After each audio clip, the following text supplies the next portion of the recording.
Thank you again for joining. Today, I'm going to take us through test item types, all the basics. We're also then going to talk about a little on score setting and what is next. But these are the 3 webinars. I'd love it if you guys could register for them. David will be doing scoring, Seth will be doing product, and he will be talking about security and all of the security features that Pearson English Express Test offers.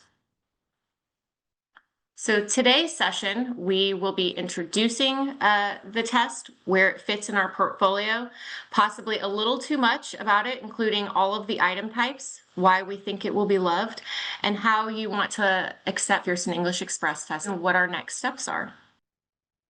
So Pearson English Express Test, now it's time for a poll. What English language test did you see the most scores from in the last admission cycle? So the poll's going to pop up. If you could go ahead and answer that, that would be fantastic. So Pearson English Express Test was really born because of the changing landscape. International students coming to the US are now accustomed to virtual classrooms, virtual gaming, virtual testing. As more institutions become comfortable with at-home testing, there seems to be a need for additional options. So we really wanted to expand global access to students that are in remote areas. We also wanted to make sure that we were able to give a secure and an accurate test. COVID changed everything for everyone, especially in international education. Language proficiency options have shifted from 1 to 2 to 6 to 10, and we think that that's great. Everyone learns differently, so it's not surprising that people test differently as well. So where does Pearson English Express Test fit next to PTE Academic? It's hard for me to get out of my PTE hat because I have been talking PTE so long, but I think that is the first question that we're being asked is this going to replace PTE? And absolutely not. It is not replacing PTE. It's just coming alongside of it. So it's not a one or the other, rather a both, giving options and not additional limitations. This is a side-by-side view of PTE Academic and Pearson English Express Test. I'm not going to spend too much time as we're here to talk about Express. We have a lot of PTE webinar recordings, videos. Feel free to research those, watch those videos, shoot us an email if you have any questions. The long and short is that the PTE test taker is globally focused, entertaining possibilities of multiple countries, while at home testing is much more of a US destination focused segment. So now I'm going to talk about the details of the Pearson English Express Test. If I met any of you guys at NASA, I would love it if you popped in the chat just a little hello. You might have gotten my 1-minute overview of the test, and this will be a little bit more than 1 minute. But Tiago, would you mind clicking the next click? Thank you so much. So the exciting part, what is the Pearson English Express Test? Well, it's the result of feedback provided by universities, probably some of you on the call, requesting better options for at-home English language testing. We were told price is incredibly important to students wanting to study in the US. So this test is taken on demand, online, in 1 hour, using a desktop computer, not a mobile, and costs $70 no matter where the location. There are 4 skills measured through 50 questions with 12 item types. There is reliable AI scoring and tons of security layers to provide an accurate representation of the test taker's English language abilities. And then it's verified by humans before the score is official. Scores are also delivered through the same score reporting website that PTE utilizes and also contain 2 samples, one of speaking and one of writing. Please don't let your brain explode here. I'm going to break these down individually, but we did want to put together on one slide the different item types and the skills that they're testing. Of those 12 item types, I have some favorites. Give your opinion, write what you hear, summarize a group discussion, and write an email. All of these on the practice test really stood out to me as relevant types to today's student and things that they're going to need to do. And so I was excited to see them, and they're really pretty challenging item types. So launching into the first 2 item types. We have repeat the sentence, and in this task, test takers are asked to repeat sentences spoken to them. The sentences are presented in an approximate order of increasing length and difficulty. Sentences range in length from 5 to 15 words, and the audio item prompts are spoken in a conversational manner. The next item type is building a sentence, and in this task, test takers will hear 3 short phrases and are asked to rearrange them to make a sentence. The phrases are presented in a scrambled order, and the test taker must mentally rearrange them, then construct and say a sentence made up of the 3 phrases. In item types 3 and 4, we start with listen and select answers.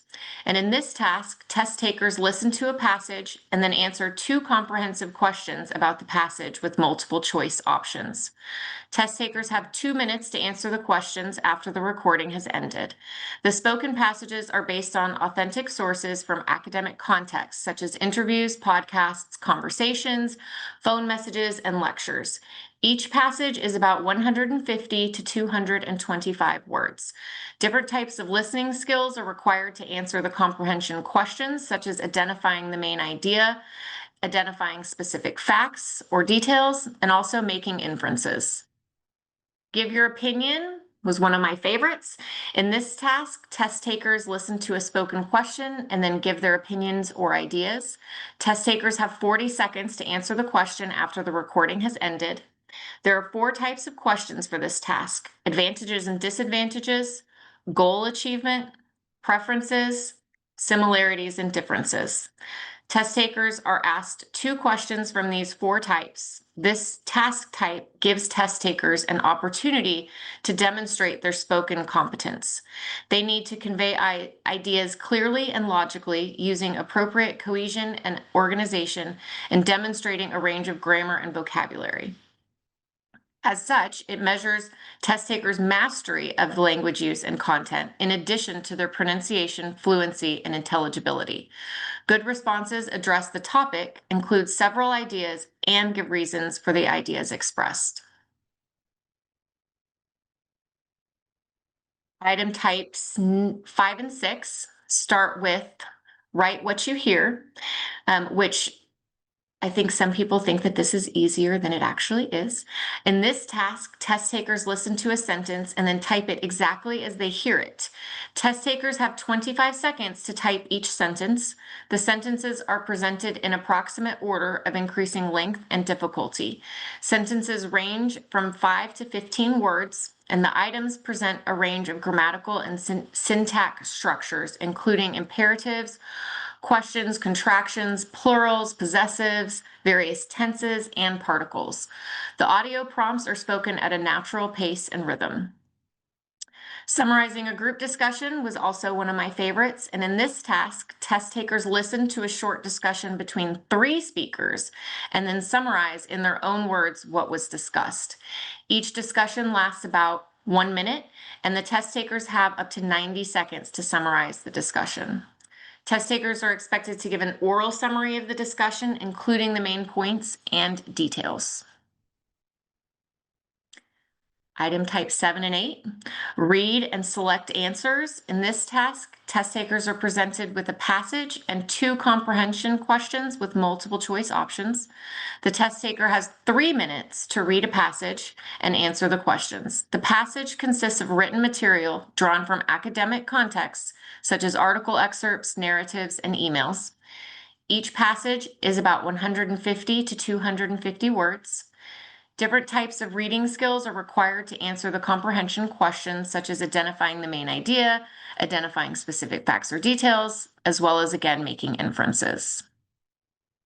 Completing the sentence, test takers read a sentence that has a word that is missing. They then supply an appropriate word to complete the sentence.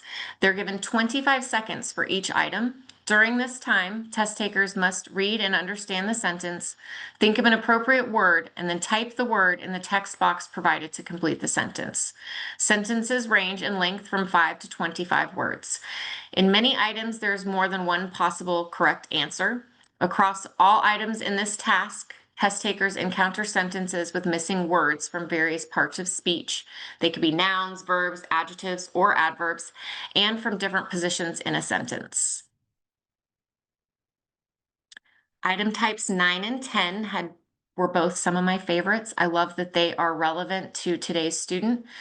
Replying to an online post. So in this task, test takers are presented with a post from an online discussion group, and that's very common in today's classroom, especially if any part of it is virtual or hybrid. Test takers then read the post and then write a reply to the question with their advice. Test takers are given 3 minutes to read the post and write a reply. The posts are inspired by authentic material from discussion forums and academic contexts. Responses of at least 40 words are expected. Then item type 10 is writing an email. I was asked to write an email to request a party, so that was an easy email for me to write. In this task, test takers are given an opportunity to demonstrate their writing ability using an email in a relatively formal academic settings. Test takers are presented with a short description of a situation and are asked to write an email in response to the situation.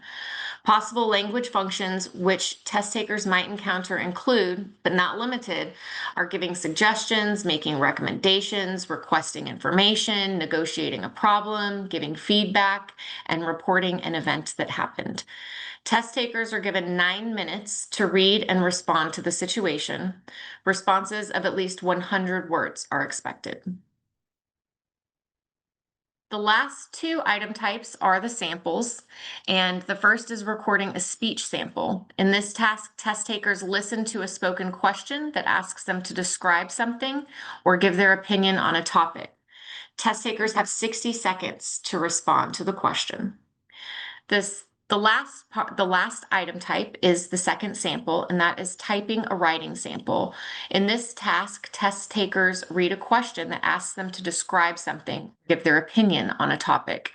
Test takers have up to 2 minutes to write the response to this question.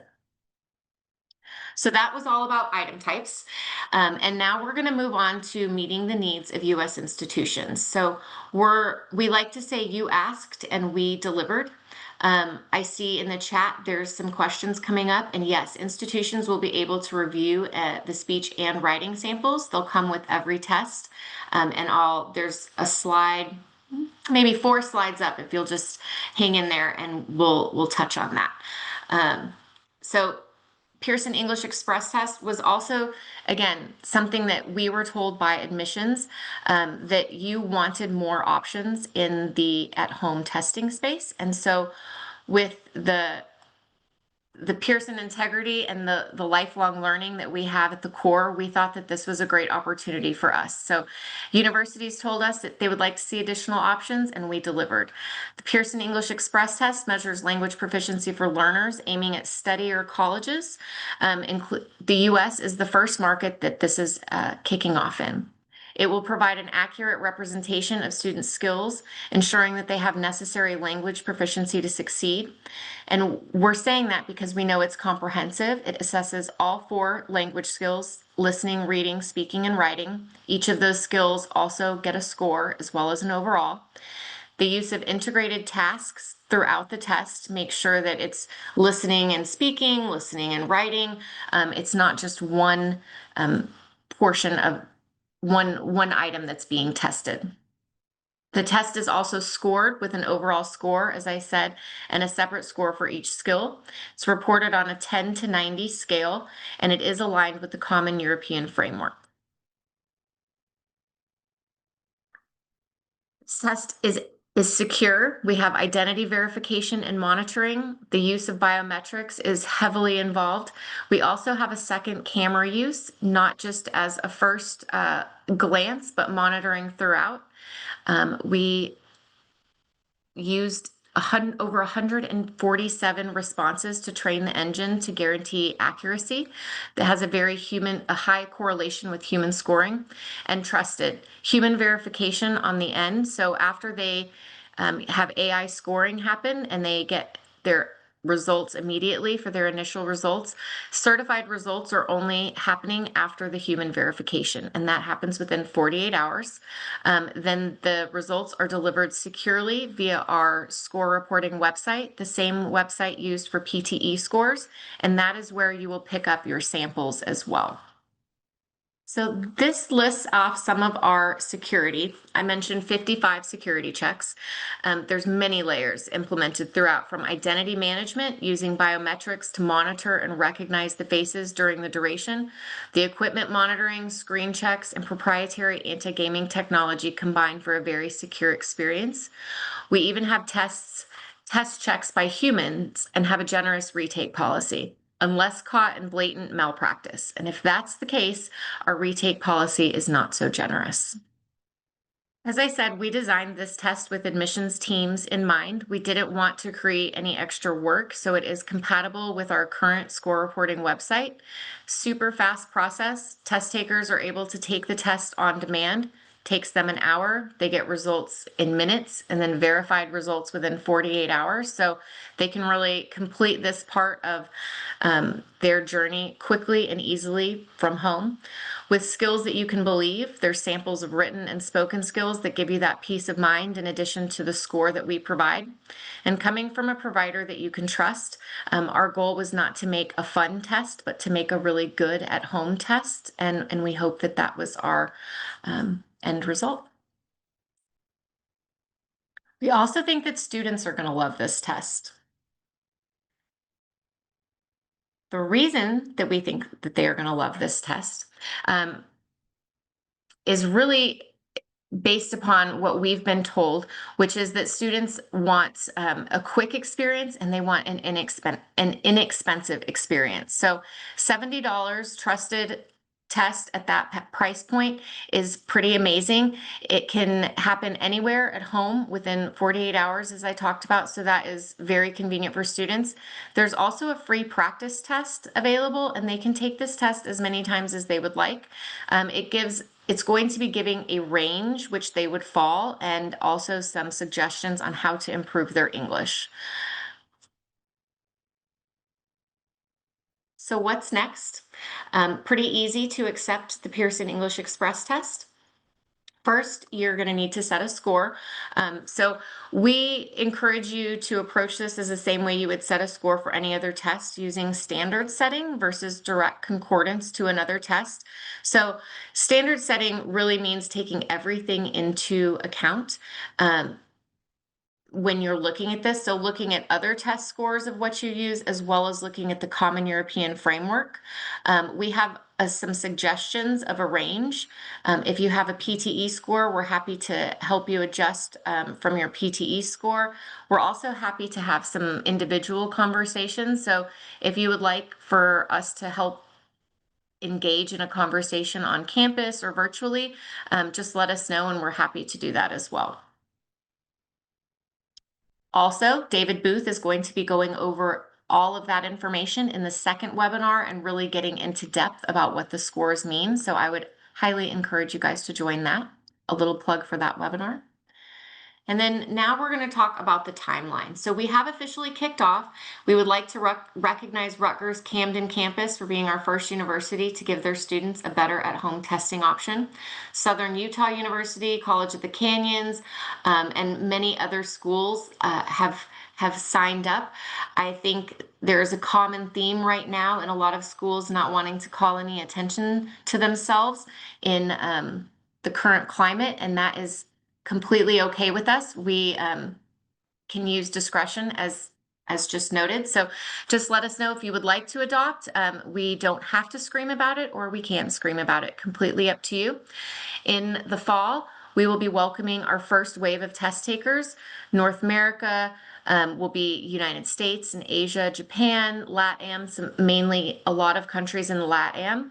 And then a lot of countries in Europe for our first wave. Our second wave will start in 2026 onwards, and we'll welcome the rest of the countries out there. So we hope that this test will open more avenues to attract new students coming to the U.S. institutions in order to add this test to your website, you might need some additional information. We're happy to provide a test specification which breaks down all of the item types as well as give some of the research behind our test. We can provide that. We can also help set your scores. There's 3 easy next steps. So register for the webinar series, take a free practice test, or 2, or 3, or 4, they're free. Like it, accept it. List that you will be accepting the Pearson English Express test on your website alongside PTE and your other tests. And we can also help you get set up to accept PTE scores if you're not accepting them already. So very easy process, just let us know. And then we will help promote your institutions to our test takers and our students. Once you've completed the link and listed Pearson English Express test on your website, you can sit back and relax. The rest is up to us. We will list you on our website and include your institution in our marketing on socials as recognizing institutions. Can also, if you don't want that, we can also leave that part out. We also have a limited number of premium spots available, and we would love for you guys to be one of those institutions. So that is the end of our presentation. I would love to open it if there's any questions from the group that haven't been answered, or Abby, if there's any questions in the chat that we want to Yeah, so we've had a few come in through the Q&A box. Thank you to everybody who submitted questions so far. Thank you for Robin's question in the chat. And we've just had one more in the chat before I move into the Q&A questions. Meredith, is it free to accept? Yes, completely free to accept. We will also be providing schools with ability to give free tests to their students as well. So there's no cost to the universities. In fact, we would love to help you and your recruitment goals. So yes. Great. And I have put a link in the chat so you can go and check out the website as well. Okay, one more in from Krista before we move to the Q&A. So if you do have any questions, please pop them in the chat with the Q&A. Is there a cost to the premium optional? How does that work? So everybody gets the premium option. It's like my children, when we go to hotels, they think every room is the VIP room. So no, there is not a premium option. So there is not a cost for that. I think that we will probably have lots of promotions for students that they'll be able to bundle and do things like that in the future. But there's not a premium. It's just one. Thank you, Katie, for calling that out. I see the question about free for students to send scores to universities. Yes, unlimited score reports. They do not have to request a waiver after the 3rd score. It is free for them to send out their scores as they please for 2 years, just like the rest of the language tests. Fantastic. Okay, so moving into the Q&A now. One question also from Katie in the Q&A, will we be sharing a score conversion chart with PTE, DET, IELTS, TOEFL, etc.? Will. We have plans for concordance studies, Katie. Great questions. They're coming once the test is released. We'll be doing a lot of those studies, which is really kind of why we encourage the standard settings versus direct concordance setting. So if you want to send us or just even ping us, we can look up what your scores are and kind of make some suggestions around that. I think a good, and David is definitely the expert on score setting, but he can help with setting them in the beginning and probably has some tips for how to adjust them. But yes, there is plans for PTE as well as Duolingo. And then we have the other tests. We have the global scale of English, and you can search for that. And maybe Sam, can you put that link in the chat and they could explore more about the global scale of English? But we do have TOEFL and IELTS on the global scale of English as well. So we've tried to create kind of an ecosystem that universities can look at all of the resources and then make their decision. Yeah, fantastic. So I'm just adding that link in the chat now so you can go and explore a little bit more about the GSE as we call it. And before I launch into these final questions in the Q&A, I will just also echo Meredith there to remind you all that there are 2 more webinars coming up, and I'll find the links to those shortly and share them in the chat as well. But one all about scoring, one all about security. If you want to do a real deep dive on some of the things we're talking about here, these would be brilliant, brilliant to attend. So, okay, a couple more in the Q&A then. Meredith, what is the percentage breakdown of academic and general content? This, I think, is quite a tricky one to answer. I might be asking Tiago if he wants to come. We have Tiago from Product on this call, and he's a fantastic resource for me. And he might be the person that I kick this question to. Sounds good. Thanks, Meredith, and thanks for the question. I don't have an exact number in terms of a percentage breakdown, but what I can say is that a very significant part of these questions have an academic day-to-day types of questions. So also a good way to check this is trying out the practice test. It's available and it's free, and you can see for yourselves this exactly the amount or that we do have a huge part which is related to academic and day-to-day academic tasks like lectures, conversations with professors, group projects, and so on. That's a great answer. And I actually think that answers another question in the Q&A, which has just come in saying, this is an exciting new test. I'm so glad you think that. Is the trial test a good representation? I think that kind of answers it, right? And I'm going to say that for Tiago on the product team, but I think that that was our goal, was to have a good representation so that you not only have an idea of content, but the way that the test works, flows, timing, etc. So it would be a pretty accurate representation, yes. Fantastic. Okay, so I've just put that link in the chat to sign up for the other 2 webinars. Okay, and back to the questions. So here's another one about scoring. Are the score ranges the same for the sections and overall scores? That would be a David Booth question on his webinar, because I don't want to give the wrong information on the scoring. Tiago, do you know that answer?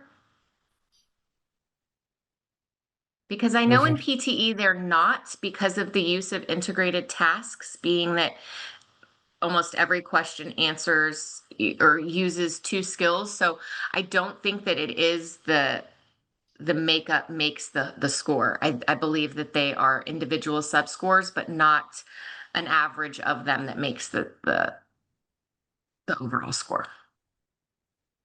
Yes, I believe you're right, Meredith. But yeah, as you said, this is a good question to pop up in the next webinar. Yeah, we'll save that one for next time. Thank you for that question. Okay, next one. What was cut to make the test a full hour shorter than the PTE academic test? So PTE and Pearson English Express both have test the 4 skills: reading, writing, speaking, and listening. But in PTE, there are 20 item types, and in Pearson English Express, there's 12. So we put it as PTE academic would be a very comprehensive, rigorous exam, and is used again for global migration, study, things like that. This is a much more practical 1-hour look, so 12 item types out of those 20. Great. Now, some really good questions in here. How many universities so far have adopted the Express test? I know you mentioned a few earlier. Yes. So we have, I would say that there's, we're sitting around 20 right now, which I think is fantastic, being that we've had 1 week really that we've been accepting from institutions, and the test hasn't even started yet. So we expect that this number continue to grow. We also understand that there are processes that each school has to go through, including councils, and we are happy to provide a proposal for any of the schools that want to put this through council. We've heard from many, many schools that it is going through their council this summer when they're meeting. So it's a timely time. So if you need a proposal, if you want to send us a message with just your email address, we'd be happy to send over a proposal for you and help you get this through council. Fantastic. Okay, moving on to the score report website. So is it the same score report website we already use for PTE? Will that make it easier for us? Yes, it will make it easier for you. Same score reporting website, and I think having a lot of familiarity there and ease of use on that score reporting website will definitely make it easier for you. Nice, that's good to hear. So, a couple more. You mentioned human verification prior to the release of the score, but what is the human agent reviewing prior to the score going out? I'm going to give this to Tiago. Yes, amazing. So what the human proctor is reviewing is essentially the application of what we called our AI flags. So during the exam execution, we will have a strong monitoring of the user behavior and potential suspicious activities.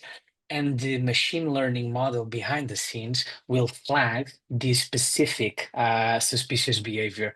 What we want to ensure is that after the test is completed, this will be reviewed and the human will verify if the AI flags were correctly applied, if there was any suspicious behavior that was not caught by the AI. So essentially, is a second layer of security. We already have a lot of security features in place, but to make sure that security is one of our foundations, we have this second layer to verify if the AI was good and any potential suspicious behavior that was not caught.